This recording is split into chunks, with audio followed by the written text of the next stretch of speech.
¿Ya? Entonces tenemos las alteraciones no neoplásicas en los leucocitos. ¿Ya? Dentro de las alteraciones no neoplásicas vamos a tocar dos casos clínicos muy interesantes, que sería el caso número 4, que tenemos a este chiquitito, un niño de 10 meses, que viene con fiebre, diarrea y dolor abdominal, y cambios de coloración en zonas expuestas al sol.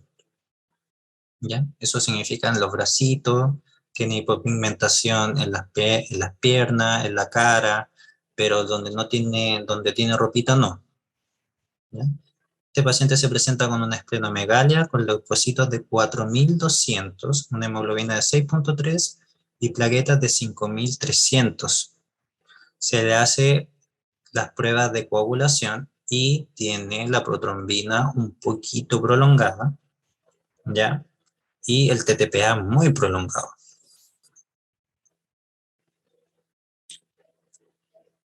Sería interesante que compartas cómo informan ustedes este fenómeno de crioglutamina en el informe del hemograma. Es que uno de los problemas que nosotros tenemos en hematología en Chile es que no hay una regla de hemograma, porque el ISP te da recomendaciones, y el título dice recomendaciones. Entonces, al tener recomendaciones y no guía, hematología a nivel de Chile no está estandarizado, como muy bien dicen en el chat. Entonces, claro, pues en algunas partes le ponen que está a 37 grados procesada la muestra, lo cual nosotros no colocábamos porque eso no corresponde, porque son procedimientos que nosotros hacemos adentro. Si, no sé, por otro lugar lo pone a 36,5, a 35 grados. Entonces el médico va a preguntar, ¿por qué lo procesaron a 37? ¿Por qué no procesaron toda la muestra a 37? ¿Se entiende? Y claro, hay varias recomendaciones internacionales, pero cada laboratorio define cuál va a utilizar. Es lo mismo que pasa por ejemplo, con el control de calidad. Eh, por ejemplo, si tú utilizas, no sé, pues, Rillivac y otro laboratorio usa CLIA, eso es por determinación del laboratorio. Pasa exactamente lo mismo. Cada laboratorio toma su propia decisión con respecto a su informe de hematología, lo cual no nos parece a nosotros. ¿Ya? Pero dejemos de armar polémica. ¿Presencia de crioglutinina? No, porque las crioglutininas se tienen que confirmar con otro examen que es búsqueda de crioglutininas. ¿Ya? Uno no puede colocar en el informe presencia de crioglutininas, no.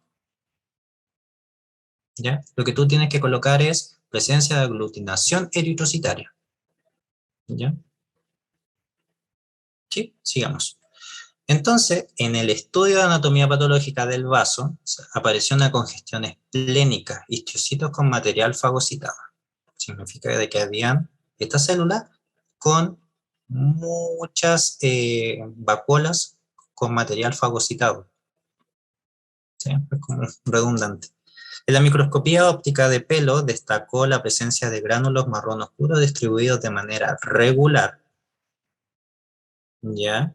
En todo el tallo piloso de mayor tamaño que el pelo normal, compatible con el síndrome de Shedia-Higashi. Y también se ven inclusiones granulares de leucocitos, además de macroplaquetas. Les quiero compartir un video, a ver si lo puedo ver.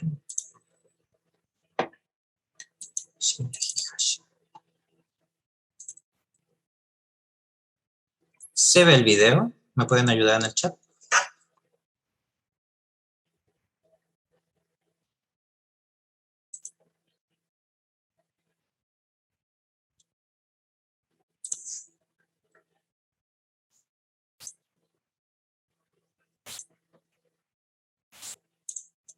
A ver. New share sería este. Ahí sí. ¿Y ahora? Y ahora sí. Entonces vamos a ver este video cortito. no les voy a ver los comentarios, pero se los voy a comentar por acá. Aquí tenemos el frotis de un paciente con Chiari-Hashi. Vean ese neutrófilo, le vamos a hacer un zoom y a ver si la chunto. Ahí. Vean que se ven esos gránulos sombreados, oscuros, en ese neutrófilo. ¿Ya? Cada un poquito tiritón ese día que grabé. No me juzguen. ¿Ya? Observamos también que nos faltan leucocitos. Recorremos el campo y recorremos y no aparece ningún leucocito. Estoy tratando de estabilizar un poco. Macroplaquetas. Observamos la presencia de macroplaquetas. ¿Ya? Plaquetas que son de un tamaño mayor que las plaquetas normales, pero no tan grandes como un glóbulo rojo. ¿Ya? Seguimos repasando campos y no encontramos leucocitos. Y ahí encontramos uno. ¿Ya? Y si le hacemos un zoom, fíjense que acá, en esta parte, se observa un apéndice que sale del núcleo, pero no es algo nuclear, es parte del síndrome de Chiari-Hashi.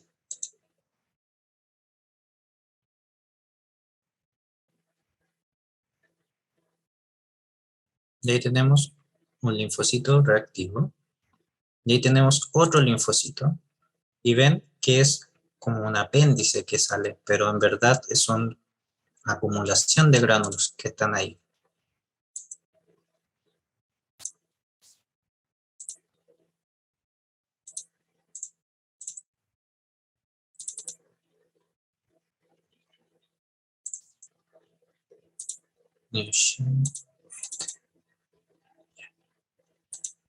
Otra toma del mismo paciente. Observen, ahí una macroplaqueta. Esa sí se ve, macroplaqueta. Seguimos recorriendo el frotis, observamos que no hay leucocito. Solamente mira, recorriendo así, un poco el leucocito, nosotros ya podemos ver, confirmar la leucopenia. Fíjense en este neutrófilo que hay aquí. Vamos a ver si es que podemos agrandar. Zoom para rellenar. Ahí. Ven que existen esas como inclusiones, pero en verdad son los gránulos que se fusionaron en esta patología. Sí. Ahora me veo yo. Entonces volvamos a la presentación.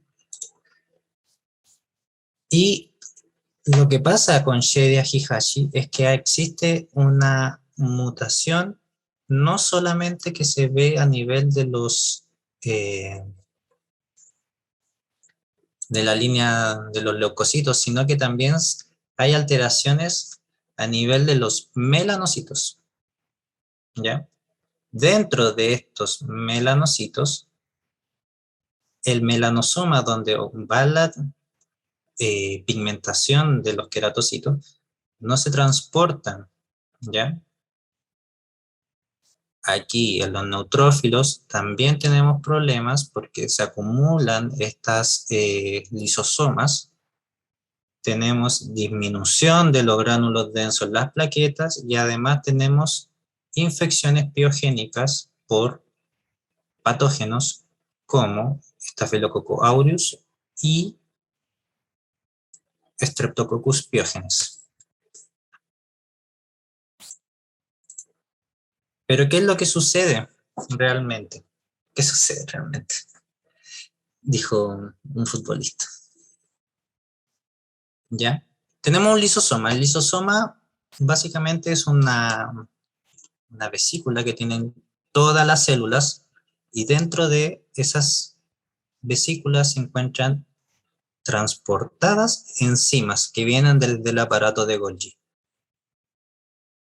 Entonces, cuando estas vesículas se transportan, ¿ya?, por los filamentos de actina, miosina, dentro de la célula, se fusionan con los endosomas, que son todas las invaginaciones que hacen las células para traer sustrato o hacer fagocitosis, y estas enzimas tienen sustratos específicos.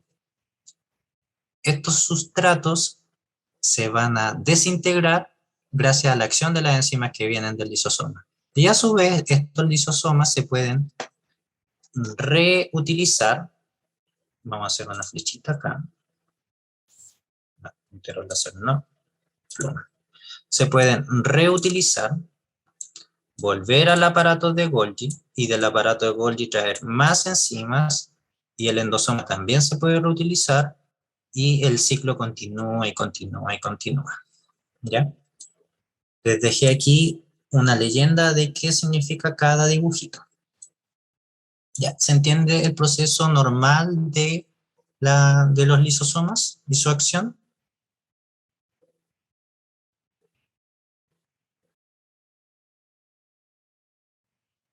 Ya, súper. Parece que están más callados ahora.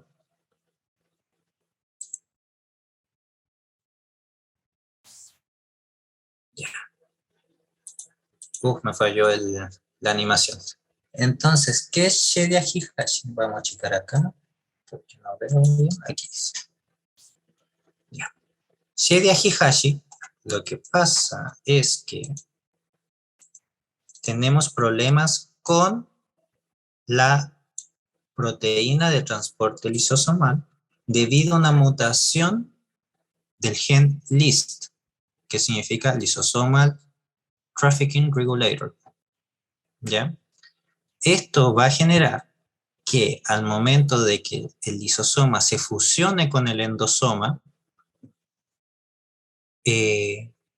no funcione. Y por lo tanto, va a haber fagocitosis, pero sin la lisis de la bacteria. Y además las vesículas se van a empezar a sobrecargar de esta enzima y se van a empezar a fusionar entre ellas, generando estos grumos que vemos acá. ¿Ya? Entonces, ¿cuáles son las consecuencias que vamos a tener en estos pacientes? Las que habíamos conversado anteriormente. Vamos a tener estos neutrófilos que tienen estos acúmulos de lisosomas en su citoplasma. Vamos a tener problemas en la coagulación, vamos a tener macroplaquetas, pero que no van a servir mucho porque sus gránulos densos no van a funcionar y por lo tanto no va a haber ADP y no va a haber la agregación plaquetaria correspondiente. Por lo tanto, por eso el paciente, en el caso, presentaba un recuento de plaquetas bajo, porque estos pacientes sufren sangrado a repetición, pero es porque a nivel lisosomal no se está liberando el ADP, ya de los gránulos densos. Además, como no hay la bacteriolisis en las células fagocíticas, las bacterias, como Staphylococcus aureus o Streptococcus pyogenes, hacen de las suyas y generan esta infección a recurrencia en estos chicos. ¿Ya? ¿Y qué otras alteraciones hay? La pigmentación. Estos chiquititos cursan con hipopigmentación o albinismo. ¿Ya? ¿Se entiende las consecuencias que acarrea tener mutado el gen LIST? Los leo.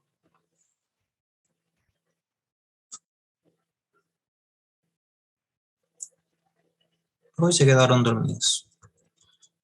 ¿Ya?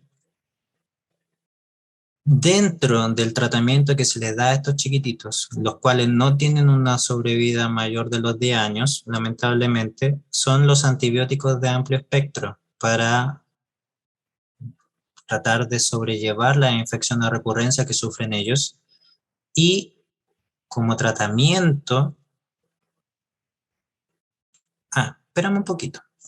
El tratamiento de médula ósea ha sido el único que lleva a la curación de la manifestación hematopoyética. Se cura el tema de las infecciones y se cura el tema de la deficiencia en las plaquetas, ¿ya? Porque todas las células de ese paciente están con la mutación, todas. Pero cuando uno le da un trasplante de médula ósea ajeno, no autólogo, ajeno, el donante no tiene esa enfermedad y por lo tanto la hematopoiesis de esa línea celular normal va a ayudar a sopesar este déficit que ya tiene el paciente. Yo no entendí lo del examen del microscópico del pelo. Lo que pasa es que existen otros síndromes, como el síndrome de Griscelli, ¿ya? Que es muy parecido a Shediac. La diferencia está en que no es la mutación LIS la que afecta, sino que es otra mutación, lo que causa que el paciente, que también tiene el pelo gris, los gránulos en el pelo tienen otra distribución, son más grandes. Entonces, por eso se menciona dentro del caso el tema del pelo, porque también es una forma de diagnosticar Shediac-Higashi y hacer la diferencia, el diagnóstico diferencial, como por ejemplo el síndrome de Griscelli. ¿Se entendió?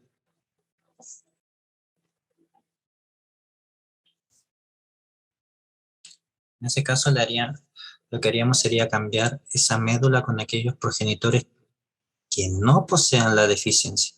Pero en el caso de los melanocitos no habría forma de compensar esa deficiencia, lamentablemente no.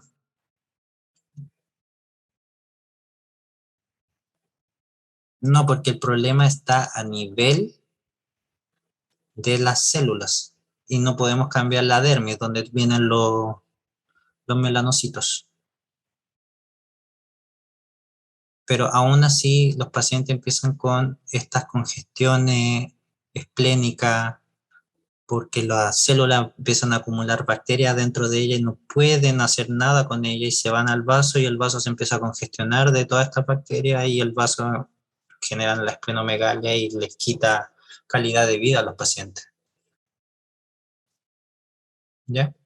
Claros con Shediac-Higashi es un caso triste porque son pacientes que no duran mucho, no tienen muy buena calidad de vida, eh, pero es importante reconocer, vamos a devolvernos un poquito, esta morfología que vamos a ver la diferencia con el otro caso, que tienen esta fusión que tienen los gránulos y que son grandes, muy grandes y acompañadas de macroplaquetas. ¿Cómo se informan los gránulos presentes, los leucocitos? ¿Cómo se forman los gránulos? Presencia de gránulos grandes, azurófilos, presencia de, eh, ahí va a depender de, lamentablemente, de la realidad de cada laboratorio, porque estos síndromes, como son muy escasos, el ISP los considera como gránulos, presencia de gránulos, y hay que describirlo. La mejor forma es describir, ¿ya? La prevalencia del síndrome es poquita, poquita. Aquí en Chile hay poca información de Shediac, pero te lo debo. De verdad que te lo debo, lo siento. ¿Vamos con el último caso? ¿Les parece? Ya. El caso número 5 y último, ¿ya? Sería un tema muy importante y muy desconocido. Hoy día le preguntaba a un alumno de otra universidad, ahora que estoy en el Calvo Maquena, le preguntaba, oye, ¿tú conoces la mucopolisacaridosis? ¿A cómo afecta el TTPA? Debido a que no estás con un sangrado constante y tus plaquetas no están funcionando, entonces estás consumiendo todos tus factores de la coagulación. Es eso. ¿Se entendió, Francisca? Ya. Entonces yo le preguntaba, ¿sabes lo que es una mucopolisacaridosis? Y me decía, ¿qué? Mucopolisacaridosis. ¿Ustedes conocen la mucopolisacaridosis?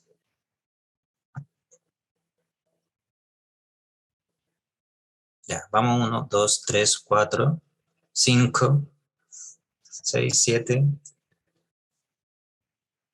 Ya, son muchos la gente que no conoce la mucopolisacaridosis, así que saquen lápiz y papel porque hoy día van a aprender lo que es una mucopolisacaridosis, a grandes rasgos, porque la mucopolisacaridosis es un mundo. Entonces tenemos el caso número 5 este debería ser, ¿ya? Que es un niño de 5 años con síndrome de San Filippo, ¿ya? El cual acude a control. Tiene un recuento de leucocitos de 2200, una hemoglobina de 12 y recuento de plaquetas de 253.000. Nada raro, solamente una leve leucopenia. Y al frotis se observan múltiples gránulos azurófilos en citoplasma de los leucocitos. ¿Y qué fue lo que se observó? Les tengo otro videito.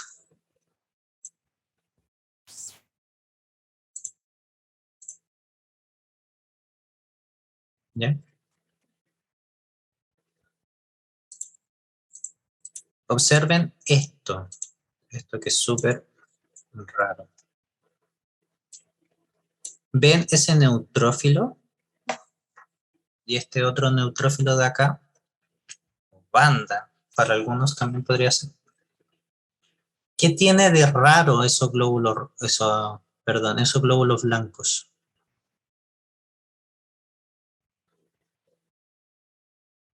¿No? ¿Nada? Esos gránulos, ¿cierto? Mira el tamaño de esos gránulos. Entendí esa referencia, ¿ya? Pero esos gránulos, ¿ya? No son gránulos de peroxidasa que normalmente tienen los glóbulos blancos, estos neutrófilos. No, no son los comunes. De hecho, tienen un tinte más azul, ¿ya? Sigamos viendo el video. Y acerquémonos un poquito más, ¿ya? No quiero que nadie me moleste por lo tembloroso. Es muy difícil tomar el celular y tratar de enfocarlo. ¿Ya? Entonces vemos si que le puedo poner pausa. Ahí. Mírenlo más de cerca. Muchos alumnos se podrían confundir con la presencia de granulación tóxica. Esto no es una granulación tóxica. No es normal ver eso en un glóbulo blanco. ¿Ya?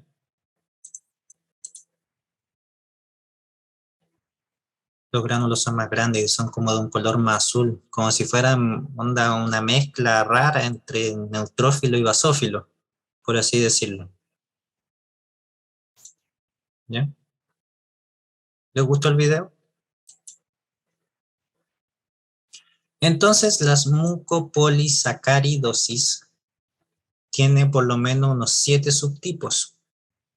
Tenemos la 1, la 2, la 3, la 4, la 6, la 7 y la 9. ¿Ya? La 1 es el síndrome de Hüller. La 2, el síndrome de Hunter, la mucopolisacaridosis 3, que es la que estamos viendo, el síndrome de San Filippo. La 4, síndrome de Morquio. La 6, síndrome de Maruté-Lamy. La 7, síndrome de Sly. Y la 9, síndrome de Natovich. La enfermedad de la talla chica. No entendí eso, pero bueno. El tipo de mucopolisacaridosis que tenga un paciente dependerá de la enzima deficiente. Salió verso. ¿Ya?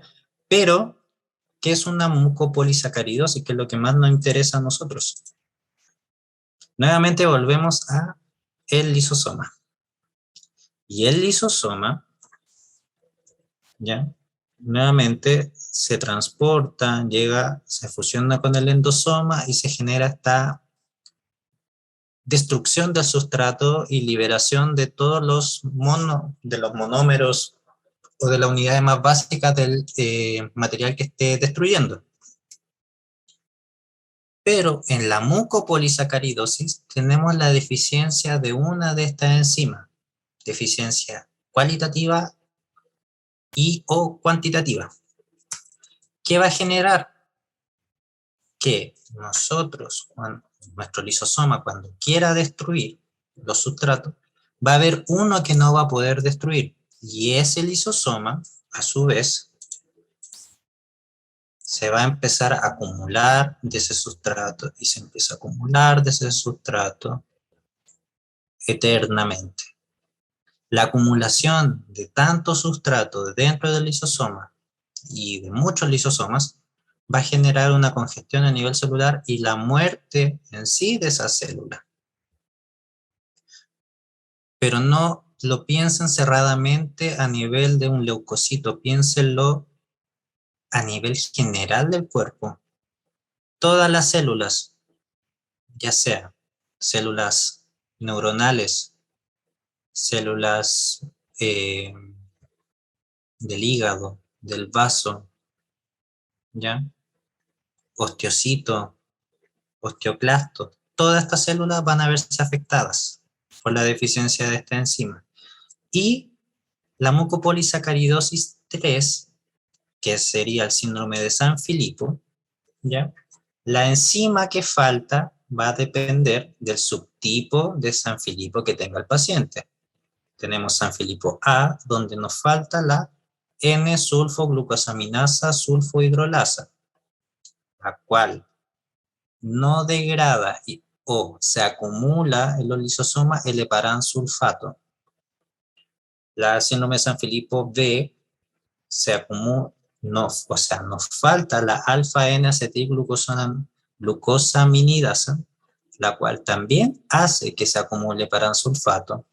San Filipo C, que falta la alfa-glucosamínido N-acetiltransferasa, la cual también conlleva a que se acumule paransulfato, y así sucesivamente. ¿Qué va a generar en estos pacientes el síndrome de San Filipo? Retardo en el neurodesarrollo, porque también se ven afectadas las neuronas, deterioro cognitivo progresivo, ¿ya? Una vez que esto arranca, no hay forma de que se revierta. Partió derecho y siempre va en declive, siempre va a ir hacia abajo. Hiperactividad espástica y disfunción motora.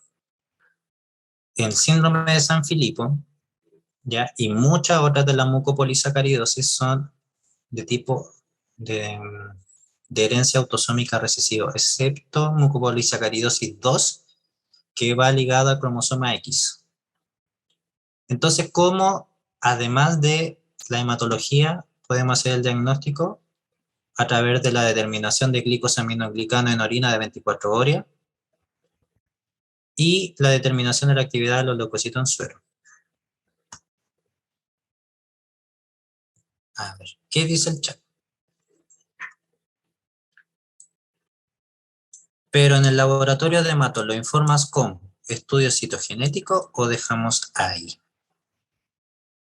Lo que nosotros hacemos en el laboratorio de hematología es llegar a la notificación de presencia de gránulos azurófilos o múltiples gránulos azurófilos, y podríamos colocar entre paréntesis fenómeno de Alder-Rayleigh. Así se denomina la presencia de estos gránulos, ¿ya?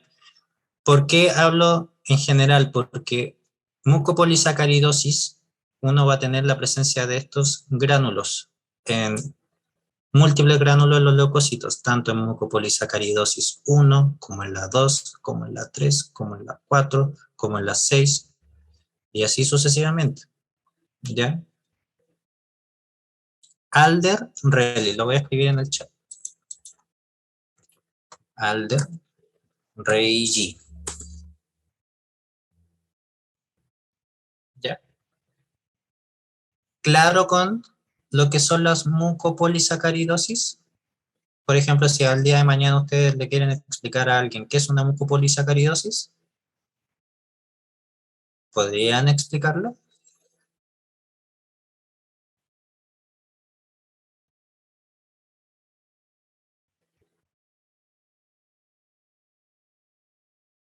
Entonces, básicamente, si ustedes le preguntan qué es una mucopolisacaridosis, es un defecto congénito donde tenemos una deficiencia enzimática, la cual genera acumulación de glicosaminoglicanos en los lisosomas, y por ende estos se empiezan a acumular y generan destrucción de la célula.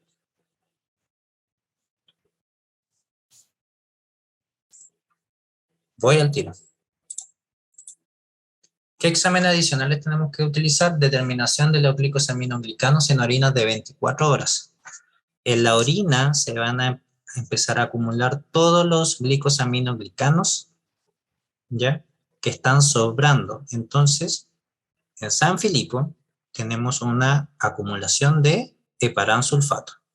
Por lo tanto, en la orina, a través de la cromatografía, tenemos que ver los niveles de heparansulfato. ¿Ya? Y dentro de la determinación de la actividad de leucocitos en suero, nosotros vamos a ver cuál es la enzima que está deficitaria. ¿Ya? Por lo tanto, dentro de, con estos dos exámenes, más la visualización de estos gránulos azurófilos en los leucocitos, ya tenemos el diagnóstico listo de una mucopolisacaridosis, pero no solamente en sangre periférica van a aparecer en médula, como en estas células dentro de las células progenitoras, se van a ver estos gránulos gigantes, se ven más hermosos, pero no tengo de estos fotos, solamente hay en internet y no quería utilizar de internet. ¿Cuál sería la diferencia de las granulaciones tóxicas y gránulos azurófilos? ¿Cuál es la diferencia? Básicamente es que cuando tú estás con una granulación tóxica, tú tienes que ver el contexto de tu hemograma. No te puedes quedar solamente con lo que tú ves al frotis, tú tienes que ver la papeleta y además tienes que tratar de conseguirte el diagnóstico. La papeleta me refiero a el dot plot o el histograma o, o lo que te dio el equipo, ¿ya? Tienes que ver todo. El hemograma, como decía Tere, y como decía Josie, y como decían todas mis colegas, el hemograma es un todo, ¿ya? Nunca te quedes con que el hemograma es lo que tú viste. Por ejemplo, hay algunas imágenes de, no sé, eh, un atlas de hematología que es muy bueno, muy bueno. Me encanta el atlas de hematología que es de los brasileños. Pero te ponen una imagen y no te ponen el contexto. Entonces mucha gente cae eh, al visualizarlo, dice, ah, yo coloqué esto, ah, pero me equivoqué. ¿Y por qué se equivocan? Porque falta el contexto. Si a ti no te dan un contexto, y yo, por ejemplo, podría hacer una maldad y poner eso en una prueba, y no coloco que el paciente no tiene infección, no tiene nada, y el paciente va, los alumnos, la mayoría va a colocar que el paciente está con granulación tóxica. No es así. Ya, pero creo que me estoy yendo por el borde. Eh, Estos son gránulos más definidos, ¿no? Sí, tienen una intensidad, son más redonditos. De hecho, si ustedes se ponen a buscar en Google mucopolisacaridosis, enfermedad de Niemann-Pickman u otras, se ve una intensidad distinta. Como les decía, estos neutrófilos al final es como si tuvieran gránulos de basófilo, pero eso es muy raro. Claro, Felipe, él puede notar la diferencia de la granulación tóxica con respecto a estos gránulos, pero eh, a ver, sé que puedo colocarle alguna imagen bonita. Volvamos al video y hagamos el zoom. ¿Ven estos gránulos que se lanzan casi como a la periferia de la célula y además tienen un tinte más azul? ¿Ya? En cambio, la granulación tóxica también tiene un componente más como homogéneo. Todos los gránulos van a ser del mismo tono. ¿Ya? En cambio aquí tú tienes gránulos que son más de un color más azul, otros que son más morados, otros que son más neutros, ¿ya? Y eso es lo que marca la diferencia. Mucho más intenso y grueso, claro. De hecho, hasta este eosinófilo, si nosotros nos acercamos un poquito más, también tiene esta presencia de gránulo de un tono más azul. ¿Lo logran ver en el chat?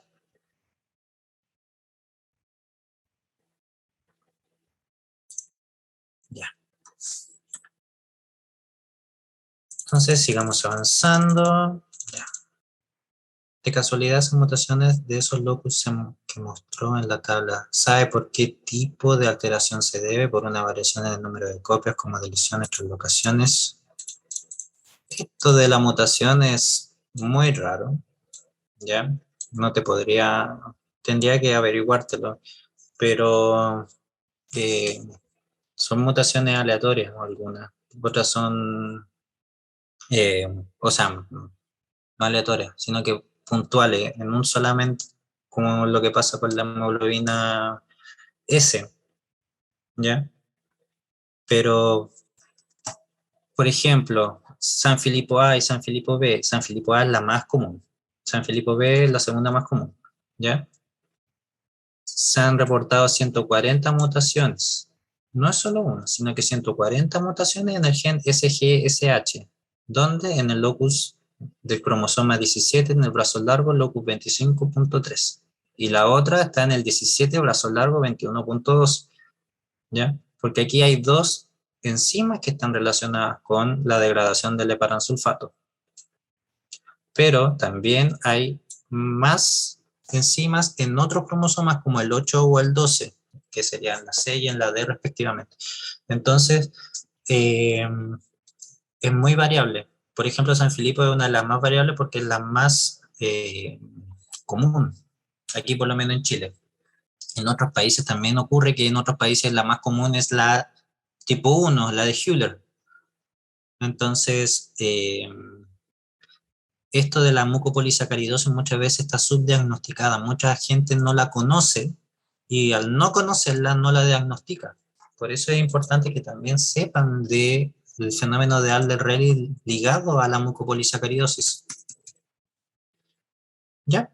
Finalicemos esta clase con el tratamiento que se les da a estos pacientes que ya nuestro esquema típico, donde tenemos la deficiencia de la enzima y por lo tanto nos va a faltar o sea, se nos va a empezar a acumular nuestro glicosaminoglicano, que sería en este caso el verde. ¿Por qué? Porque nos falta la enzima verde. Pero uno de los tratamientos es la terapia de recambio enzimática, donde al paciente se le da la enzima recombinada, ¿ya? Se le da, por así decirlo, se le da la enzima que le falta al paciente. Entonces estos lisosomas tienen además la gracia de que pueden captar las enzimas desde la matriz extracelular, interiorizarlas y utilizarlas. Entonces, el tratamiento es ese, la terapia de recambio enzimática. ¿Se entendió la ventaja que tiene esta enfermedad?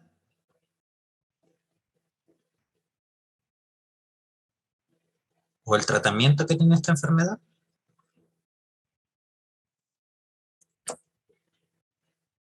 Sin embargo, la terapia tiene limitaciones.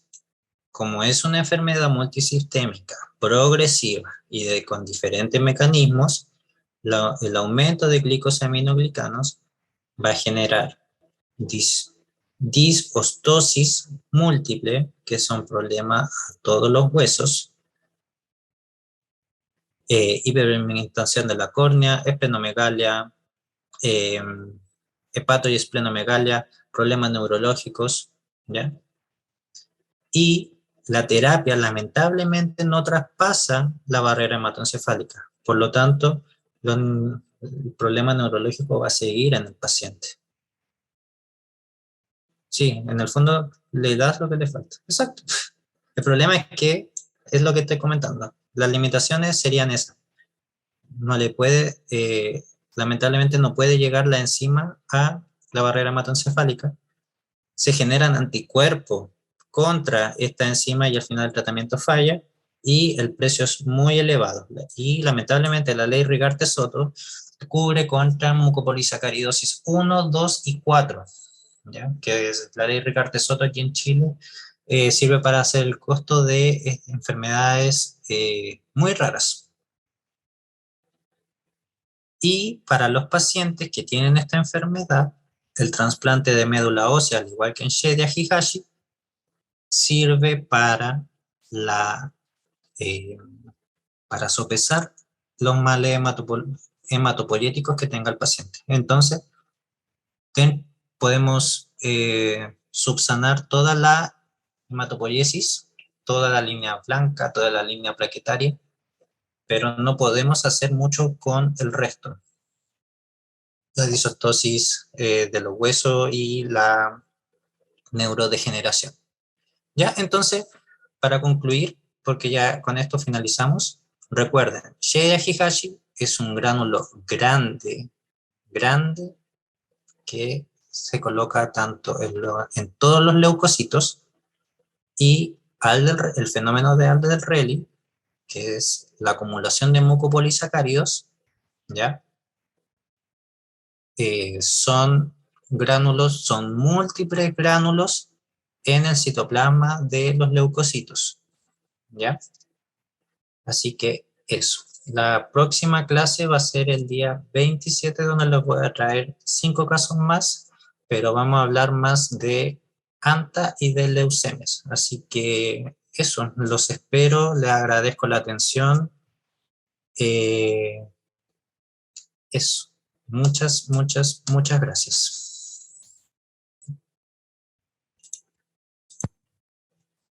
Daniel, muchísimas gracias por la clase, por la sesión. Muy interesantes los casos. Bueno, aquí está todo el mundo agradeciendo por los casos, que la clase estuvo muy buena. Y efectivamente, nos vemos como la próxima sesión, vamos a ver como otras cosas distintas. Muchas gracias a todos por la atención, por la participación y les vamos a estar avisando cualquier cosa y cuándo va a ser como la próxima sesión. Ya vamos a subir la clase a la plataforma para que la gente que no pudo estar en la clase pueda revisar el material, y también vamos a subir como algunos papers para que repasen los casos que vimos hoy día. ¿Ya? Así que sí, sí, los videos se van a subir. ¿Ya? Así que muy buenas noches a todos. Muchas gracias, Daniel, nuevamente, y nos vemos en la próxima sesión. Ya, nos vemos.